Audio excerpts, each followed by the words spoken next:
দেখুন বন্ধুরা, আমি এখন আছি ইতালির ভেনিস শহরে, যা সত্যি এক অসাধারণ সুন্দর জায়গা।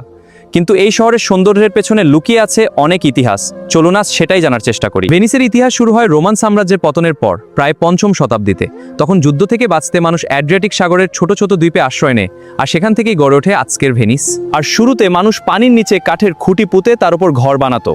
ধীরে ধীরে এই ছোট বস্তি বড় হয়ে ওঠে এবং সপ্তম-অষ্টম শতাব্দীতে এটি একটি শক্তিশালী শহরে পরিণত হয়। এরপর ভেনিসের সবচেয়ে গুরুত্বপূর্ণ সময় ছিল ভেনিস প্রজাতন্ত্রের যুগ, যা প্রায় 1000 বছরেরও বেশি সময় টিকেছিল। এই সময়ে ভেনিস ছিল ইউরোপের অন্যতম শক্তিশালী নৌশক্তি এবং বাণিজ্যের কেন্দ্র। তারপর এই সময় ভেনিস ব্যবসার মাধ্যমে পুরো ইউরোপে ছড়িয়ে পড়ে।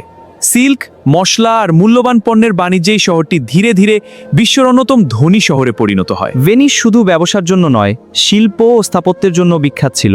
এখানকার প্রাসাদ আর চার্চগুলো আজও সেই ইতিহাসের সাক্ষী হয়ে দাঁড়িয়ে আছে। আর এই শহরে কোনো গাড়ি চলে না, চলাচলের একমাত্র মাধ্যম নৌকা আর গন্ডোলা। তাই ভেনিসকে পৃথিবীর সবচেয়ে অনন্য শহর বলা হয়। আর তারপর 1797 সালে নেপোলিয়নের দখলের মাধ্যমে ভেনিস প্রজাতন্ত্রের শেষ হয়। এরপর শহরটি বিভিন্ন শাসনের অধীনে চলে যায়। আর আজকে ভেনিস বিশ্বের অন্যতম জনপ্রিয় পর্যটন শহর। ইতিহাস আর সৌন্দর্যের এই শহর এখনও মানুষের হৃদয় জুড়ে রয়েছে। আর এবার যদি ভিডিওটি ভালো লেগে থাকে, অবশ্যই ভিডিওতে লাইক এন্ড শেয়ার করে দিবেন।